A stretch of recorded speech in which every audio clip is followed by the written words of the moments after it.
அன்பு சார்ந்த பெரியவர்களே, காலை வணக்கம்.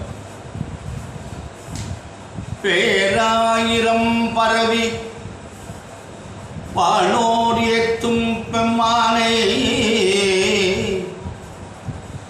பிரிநில அடியார்க்கு என்றும் பாராத செல்வம் அறிவிப்பானே. மந்திரமும் தந்திரமும் அருந்துமாகி தீராத நோய் தீர்த்து அருளவல்லான் தன்னை திரிபுரத்தின் சிலையை கொண்ட போரானே. புள்ளிருக்கு வேலூரானை போற்றாதே ஆற்ற நாள் போக்கினேனே, போற்றாதே ஆற்ற நாள் போக்கினேனே. அன்பு சார்ந்த பெரியவர்களே, இன்று சித்திரை மாதம் 29ஆம் நாள் ஞாயிற்றுக்கிழமை, பஞ்சமி திதி, திருவாதிரை நட்சத்திரம் மதியம் 1:42 வரை, பின்பு புனர்பூச நட்சத்திரம், சித்த யோகம். 2 நட்சத்திரத்துக்கும் இன்றைக்கு சித்த யோகம் தான். ராகு காலம் எப்போதுமே ஞாயிற்றுக்கிழமைக்கு 4 to 6, யமகண்டம் 12 to 1:30, குளிகன் 7 to 9, சூலம் மேற்கு, பரிகாரம் வெள்ளம். அன்பு சார்ந்த பெரியவர்களே, இன்று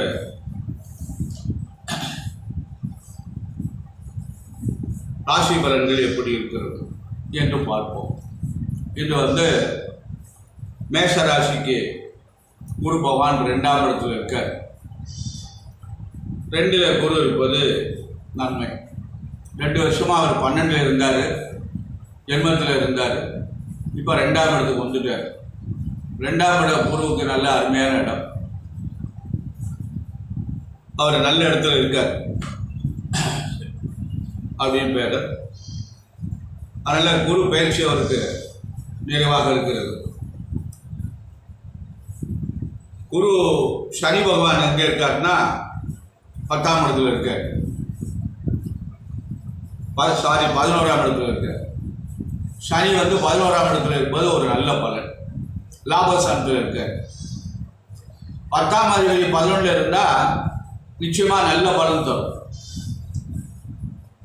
அடுத்தபடியாக ரிஷபராசி என்பவர்களே, இன்று உங்களுக்கு குரு ஜென்மத்துக்கு வந்திருக்கார். ஜென்மத்தில் இருக்கிற குரு கொஞ்சம் நல்லது செய்ய மாட்டார். பொதுவாக ரிஷபராசிக்காரர்களுக்கு குரு நல்லவர் கிடையாது. 8ஆம் அதிபதி விரையத்தப்படக்கூடிய அவர் ஜென்மத்தில் வந்திருப்பது ஒரு நல்ல பலன் கிடையாது. அதனால் அவர் கொஞ்சம் சிரமத்தை கொடுப்பார். அதனால் ஒரு விஷயம் கவனமாக நடந்து கொள்ளுங்கள். உங்களுக்கு ராகு 11ல் இருக்குது, அருமையான அமைப்பு. சனி பகவான் 10ல் இருக்குது, அதுவும் நல்ல அமைப்பு. இது ரெண்டும் உங்களுக்கு ஒரு நல்ல நிறைவான ஒரு சூழ்நிலை தரும். அதனால் இது உங்களுக்கு அருமையான நாள். இந்த சனியும் ராகுவும் உங்களுக்கு ரிஷபராசிக்காரங்களுக்கு நல்ல அருமையான பலன் தருவார், நன்மையே நடக்கும் என்று சொல்வது. அடுத்து மிதுனராசி என்பவர்களே, இந்த உங்களுக்கு குரு 12ஆம் இடத்துல இருக்கார். இந்த 12ஆம் இடத்துல இருக்கும்போது என்னெல்லாம் நடக்கும் அப்படின்னா,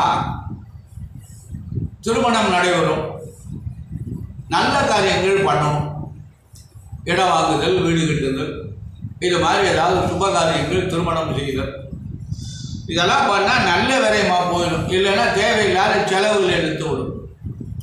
அதனால் மிதுன ராசி என்பவர்களே கவனமாக நடந்து கொள்ளுங்கள். ஆனால் உங்களுக்கு ராகு 10ல் இருக்க, தொழில் நன்றாக இருக்கும், வருமானம் நிறைய வரும். அதனால் நீங்கள் நல்ல காரியங்களை செய்யலாம். அடுத்த கடகராசி என்பவர்களே, உங்களுக்கு இந்த குரு பகவான் 11ஆம் இடத்துல இருக்கார், நல்ல அருமையான இடத்துல இருக்காரு. சூரியன், சுக்கிரன், புதன்லாம் 10ஆம் இடத்துல இருக்காங்க. 10ஆம் இடத்துல சூரியன் இருப்பது தொழிலுக்கு நல்லது. 2ஆம் அதிபதி போய் 10ஆம் இடத்துல இருக்கார். குரு 11ஆம் இடத்துல இருக்கார். இதெல்லாம் உங்களுக்கு கடகராசி என்பவர்களுக்கு இன்று நல்ல நாள், நல்லதே நடக்கும். அடுத்தபடியாக சிம்மராசி என்பதிலே உங்களுக்கு குரு 10ல் இருக்கார். 10ல் குரு அவ்வளவு சிலாக்கியம் இல்லை என்று சொல்வது. ஆனால் இந்த வீட்டுக்கு குரு நல்லவன், இருப்பினும் 5 கூடையவன் 10ல் இருக்காங்க.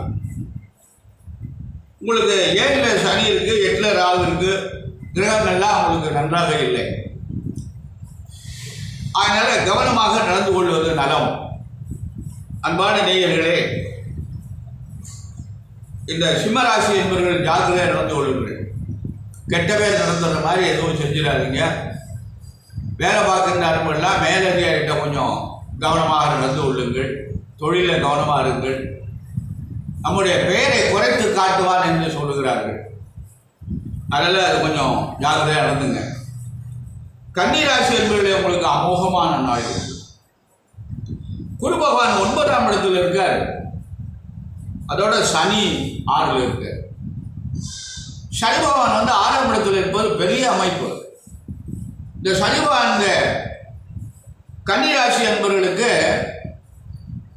5 கூடையவர். அவர் 6ல் போயிருக்கார். நல்ல பலன்களே தருவார். ஆகவே இந்த கன்னிராசி என்பவர்களே கவனமாக நடந்து கொள்ளுங்கள். இந்த ஓராண்டு உங்களுக்கு அமோகமான நாள். அதாவது அமோகமான நாள் என்றால் கொண்டாண்டெல்லாம் கொடுக்காது. வாழ்வதற்கு ஒரு நல்ல வழிமுறையை காட்டும். கவனமாக நடந்து கொண்டால் வாழ்க்கையிலே முன்னேறிக்கலாம். தடைப்பட்ட காரியங்கள் எல்லாம் நடைபெறும். வேலைக்கு எதிர்பார்த்தா கிடைக்காது, இப்போ வேலை கிடைக்கும். தொழில் துவங்குவதற்கு முயற்சி பண்ணால் நடக்காது, நடக்கும். கல்யாணம் பண்ணுறதுக்கு ஏற்பாடு பண்ணால் நடக்காது, இப்போ நடக்கும். வீடு கட்டுவதற்கு முயற்சி பண்ணால் நடக்காது, இப்போ நடக்கும். இதெல்லாம் உங்களுக்கு ஒரு நல்ல உங்கள் குடும்பத்துக்கு தேவையான நல்ல காரியங்கள் பூரா இப்பொழுது நடைபெறும். ஆகவே அன்பான நேயர்களே, கன்னிராசி என்பவர்களுக்கு ஒரு நல்ல பொன்னான காலம் இந்த ஆண்டு. அடுத்து துளாராசி என்பவர்களே உங்களுக்கு 6ஆம் அதிபதி 8ல் போய் மறைஞ்சிருக்கார். 3 ஆறுக்குடைய குருபவான் 8ல் மறைஞ்சது நல்லது. கெட்டவன் கெட்டிடில் கெட்டிடும் ராஜயோகம். அதனால் இந்த குரு உங்களுக்கு கெடுதல் பண்ணார் வாய்ப்பு இல்லை. இருப்பினும் காரியங்கள் தடையாகலாம் என்று சொல்வது. அதனால் புதுசாக எதையும் பண்ணாதீங்க. முதலீடு போட்டு எந்த காரியத்தையும் செய்யாதீங்க. கவனமாக நடந்து கொள்ளுங்கள். உங்களுக்கு ராகு 6ல் இருக்கார். அருமையான இடத்துல இருக்கார். கன்னிராசி என்பவர்களுக்கு சனி பகவான் 6ல் இருக்காரு. துளாராசி என்பவர்களுக்கு ராகு பகவான் 6ல் இருக்கார். இந்த 6ஆம் இடம் இந்த 2 கிரகங்களுக்கு அருமையான நாள், அருமையான இடம். நல்ல யோகத்தை பண்ணுவாங்க. கவனமாக நடந்து கொள்வது நலம். அடுத்து விருச்சிக ராசி என்பவர்களே உங்களுக்கும் அமோகமான நாள். உங்களுக்கு குரு பகவான் 7ஆம் இடத்துக்கு வந்திருக்கார். 2, 5 கூடிய குரு 7ஆம் இடமான களத்திர ஸ்தானத்துக்கு வந்திருக்கார். நல்ல காரியங்களாம் நடைபெறும். திருமணம் நடைபெறும். வேலை கிடைக்கும். வெளிநாட்டு பயணம் ஏற்படும். இப்படியெல்லாம் இந்த விருச்சிக ராசி என்பவர்களுக்கு உங்களுக்கு ஒரு அருமையான நாள். கவனமாக செயல்படுங்கள். நல்ல முன்னேற்றங்கள் தரும். தனுசு ராசி என்பவர்களே உங்களுக்கு குரு பகவான் 6ஆம் இடத்துக்கு வந்துடுகிறார். 6ஆம் இடம் நல்ல இடம் இல்லை. அதனால் சற்று கவனமாக நடந்து கொள்ளவும். 6ஆம் இடத்துக்கு வந்தாலும் 2ஆம் இடமான குடும்ப சார்ந்த பார்க்குறாங்க, 10ஆம் இடமான தொழில் சார்ந்த பார்க்குறாங்க. அதில் தொழில் நன்றாக இருக்கும். குடும்பத்துக்கு தேவையான நன்மைகள்லாம் நடைபெறும். சனி பகவான் 3ல் இருக்கு, ராகு 4ல் இருக்கு. இந்த தனுசு ராசி அன்பர்களுக்கு சனியும் ராகுவும் நல்ல இடத்துல இருக்காங்க. அதனால அவங்க நல்லது பண்ணுவாங்க, கெடுதல் பண்ணுறதுக்கு வாய்ப்பு இல்லை. மகர ராசி அன்பர்களே உங்களுக்கு 7.5 சனியுடைய காலம். இன்னும் 2 வருஷம் இருக்கு. கவனமாக நடந்து கொள்ளுங்கள். குரு பகவான் 5ஆம் இடத்துக்கு வந்துட்டார். நல்லது செய்வார். ஆனால் 12 கூடையவர், அவர் உங்களுக்கு நல்லவர் கிடையாது. அதனால அவர் என்ன பண்ணுவார்னா 5ஆம் இடத்துல இருக்கிறனால நல்ல விரயங்களாக செய்வார். உங்களுக்கு நல்லதெல்லாம் நடத்தி கொடுப்பார். அதனால் கவனமாக நடந்து கொள்ளுங்கள். கும்பராசி என்பதிலே உங்களுக்கு 7.5 சனியும் காலம் 5 ஆண்டுகள் இருக்கிறது. இந்த 5 ஆண்டுகளும் நீங்கள் கவனமாக நடந்து கொள்ளுங்கள். நல்லதே நடக்கும். 7.5 சனி நடக்கிறது. ஜென்மச்சனி. கடன்கள் தலைக்கு மேல் போகும். பிரச்சனைகள் தலைக்கு மேல் வரும். எல்லாத்திலையும் நிதானமாக கவனமாக நடந்து கொள்வது நலம். அன்பான மகர கும்பராசி என்பவர்களே கவனம் கவனம் கவனம் தேவை. மீனராசி என்பவர்களே உங்களுக்கும் 7.5 சனி நடந்திருக்கிறது. குரு பகவான் 3ஆம் இடத்தில் இருக்கார். 3ஆம் இடத்துல இருந்தாலும் அவருடைய பார்வை 9ஆம் இடத்தை பார்க்கிறார். 7ஆம் இடத்தையும் 9ஆம் இடத்தையும் பார்க்கிறார். 11ஆம் இடத்தையும் பார்க்கிறார். இந்த பார்வையில் விழுகின்ற இடமெல்லாம் நல்ல இடங்களாக இருக்கிறது. 7.5 சனியுடைய தாக்கம் ஆரம்பித்திருக்கிறது. இருப்பினும் குரு பகவானுடைய ஒரு பார்வை நல்ல இடத்துல இருப்பதால் உங்களுக்கு நல்லதெல்லாம் நடைபெறும். நிதானமாக நடந்து கொள்ளுங்கள், யோசித்து செய்யுங்கள், இறை வழிபாடு பண்ணுங்கள், நல்லதே நடக்கும். மகர ராசி, கும்பராசி, மீனராசி என்பவர்களுக்கெல்லாம் தொடர்ந்தால் போல 7.5 சனியுடைய தாக்கம் இருக்கிறது. அதனால் சனிக்கிழமை விரதம் இருந்து சனி பகவானுடைய வழிபாடு செய்யுங்கள். கோளறு திருப்பதிகம் பாராயணம் செய்யுங்கள். சிவபுராணம் பாராயணம் செய்யுங்கள். உங்களுக்கு நல்லதே நடக்கும். இறை சிந்தனையோடு காரியங்களை செய்யுங்கள். வேலைகள் நிறையாக இருக்கிறது, கடமைகள் நிறையாக இருக்கிறது. காலையில் எழுந்திலிருந்து ராத்திரி 11 மணி வரை நமக்கு பணிச்சுமை அதிகமாக இருக்கிறது. எவ்வளவு சம்பாதிச்சாலும் போடவில்லை. ஆகவே என்ன செய்வது? அந்த வேலைக்கு கூட இந்த இறை வழிபாடு என்பது ஒரு வேலை என்று அதையும் ஒரு வேலையாக நாம் கருதி நாம் அந்த இறைவனை வழிபாடு செய்தோமையானால் நமக்கு இந்த இறை வழிபாடு நல்ல பலன்களை தரும். அன்பான நேயர்களே, உங்களுக்கு ஆன்மீக மெய்யன்பர்களுக்கு ஒரு முக்கியமான தகவல், எனக்கு தெரிந்த ஒரு தகவலை சொல்லுகின்றேன். நிறைய கோயில்கள் எல்லாம் கவிழ்பாரத்து கிடக்கின்றது. ஒரு பழமையான ஆலயங்கள் எல்லாம் 2000 ஆண்டுகளுக்கு 1500 ஆண்டுகளுக்கு முன்னாடி கருங்கல்லால் திருப்பணி பண்ண ஆலயங்கள் கூட இப்பொழுது அரசு கட்டுப்பாட்டில் இருக்கிறது. ஆனால் கவனிப்போவதில்லை. அருமையான ஆலயங்கள். அந்த ஆலயங்கள் எல்லாம் அந்த ஊரில் எப்படியெல்லாம் அந்த கருங்கலை கொண்டு திருப்பணி பண்ணாங்கன்னு தெரியல. புதுக்கோட்டை மாவட்டத்தில் ஆவடையார்களுக்கு பக்கத்தில் கோட்டை பட்டணம் என்று கடற்கரை ஓரில் ஒரு ஊர் இருக்கிறது. அந்த ஊருக்கு மேற்கே ஒரு 3 கல் தொலைவில் மஷ்யபுரம் என்ற ஒரு ஊர் உண்டு. அந்த ஊருக்கு பேர் மஞ்சக்குடி என்று பெயர். அந்த ஊரில் ஒரு சிவாலயம் இருக்கிறது. அந்த சிவாலயம் குறைஞ்சது ஒரு 1500 ஆண்டுகளுக்கு முன்னாடி கட்டப்பட்ட ஆலயமாக இருக்கலாம். கல்வெட்டெல்லாம் இருக்கிறது. அந்த ஆலயம் இப்பொழுது ரொம்ப சிதைந்து போய் இருக்கிறது. கவனிப்பாரட்டு இருக்குது. அரசனுடைய கட்டுப்பாட்டில் இருக்குது. அரசாங்கம் கண்டுகொள்வதே இல்லை. சொல்லுகின்றார்கள், நாங்கள் அந்த கோயில் திருப்பணி பண்ணியிருக்கோம், இந்த கோயில் திருப்பணி. அந்த சுவாமிக்கு பேர் வில்வ வனேஸ்வரர். அந்த லிங்கம் சுயம்பு லிங்கம், கல்லால் செய்யப்பட்ட லிங்கம் இல்லை. அதில் ஒரு சபரி வந்திருந்தார் திருவாரூர். அவர் அந்த லிங்கத்தை பார்த்துட்டு இது கல்லும் இல்லை, சுயம்பும் இல்லை, மண்ணால் செய்யப்பட்ட லிங்கம் என்று சொல்லியிருக்கார். அது ஒரு விதமான மண்ணாது என்று சொல்லியிருக்கிறார். ஆனால் எனக்கு தெரிந்து அந்த ஆலயம், அந்த சுவாமிக்கு ஒரு பித்தளையில் ஒரு குவளை இருக்கு. அந்த குவளைக்கு மேலே, அந்த குவளையை பொத்துக்கிட்டு அந்த குவளைக்கு மேலே ஒரு 4 விரல் உயரம் 4 இன்ச்சி இந்த சுவாமி மேலே வந்திருக்கிறார். அப்பொழுது அந்த சுவாமி வளர்ந்திருக்கிறார் என்று அர்த்தம். அப்படியே சொர சொர வென்று கொண்டா குத்து மாதிரி இருக்கும். அருமையான சுவாமி இது. வில்வ வனேஸ்வரர் என்று பெயர். அருமையான ஆலயம். அந்த ஆலயம் இப்போ கவரிப்பாரட்டு கிடக்கிறது. பூஜையே கிடையாது. ஆன்மீக மெய்யன்பர்கள், இறை வழிபாடுகளில் ஈடுபாடு உள்ள மெய்யன்பர்கள், உங்களால் இயன்றால் அந்த ஆலயத்திற்கு வேண்டிய ஒரு திருப்பணி செய்வதற்கு வேண்டிய ஒரு நல்ல காரியங்களை செய்து அந்த திருப்பணி கொண்ட வழிமுறைகளை வகுத்து ஒரு நல்ல பணி செய்ய வேண்டுமாய் அன்போடு கேட்டுக்கொள்கின்றேன். அன்பான நேயர்களே, அந்த இறைவன் வில்வனார், அந்த எப்படின்னா அந்த கோயிலுக்குள்ள பூரா வில்வ மரம் தான். கோவிலுக்கு வில்வ மரம். திருமகன்லாம் நல்லா அப்படியே இருக்கு. ஆனால் கோவில் அப்படியே சிதந்து விட்டது. சுவாமி கோவில் மட்டும் அப்படியே இருக்கு. ஆனால் என்னைக்கு விட போகுதுன்னு தெரியல. அங்கே ஒரு பிள்ளையார் இருக்கிறார். அவருக்கு மாப்பிள்ளை விநாயகர் என்று சொல்லுகின்றார்கள் எல்லாரும். கல்யாணம் ஆகாத அன்பர்கள் எல்லாம் அந்த பிள்ளையாருக்கு போய் தேங்காய் நல்லா, முழு தேங்காய் நல்லா மாலை கட்டி உரிச்சு விட்டு அதை கோர்த்து மாலை கட்டி போட்டால் உடனே கல்யாணம் ஆகுதுன்னு சொல்கிறாங்க. அதை நானும் பார்த்துருக்கிறேன். அப்பேற்பட்ட விநாயகர் இது ரொம்ப அழகான விநாயகர், ரொம்ப அழகாக இருப்பார். எப்போ காலத்தில் செய்தோ தெரியல. அதே மாதிரி அந்த வள்ளி தெய்வானுடைய முருகப்பெருமான் இருக்கிறார். அவரும் ஒரு நல்ல பிரமாதமாக அழகாக இருப்பார்.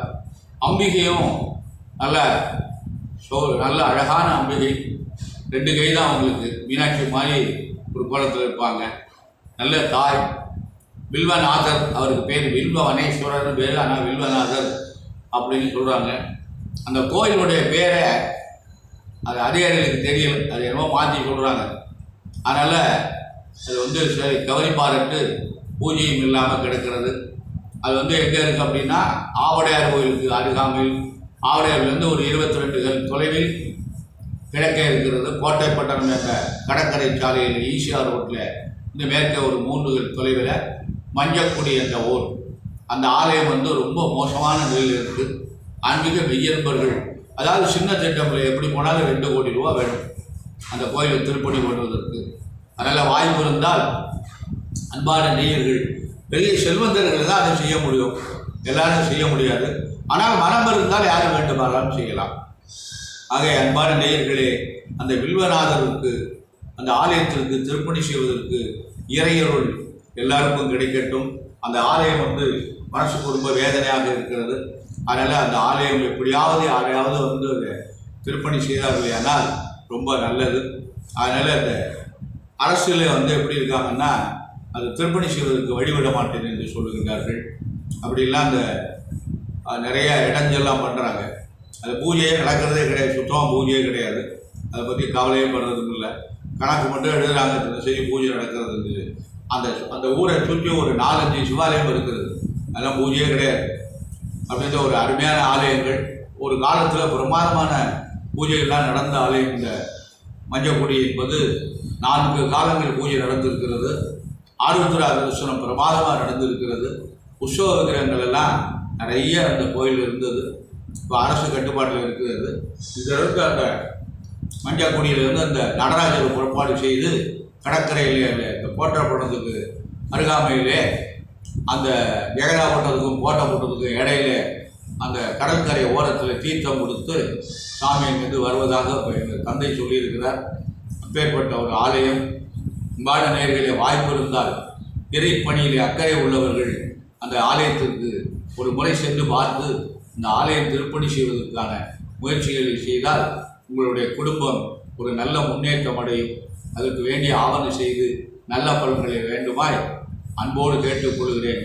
அன்பான நேயர்களே, இறைப்பணி அதாவது நம்மளால் முடியலைன்னா நமக்கு தெரிந்தவர்களை, நல்ல உள்ளம் படைத்தவர்கள், முடிந்தவர்களை நாடி நம்மளால் இயன்றளவு ஒரு காரியங்களை செய்யலாம்.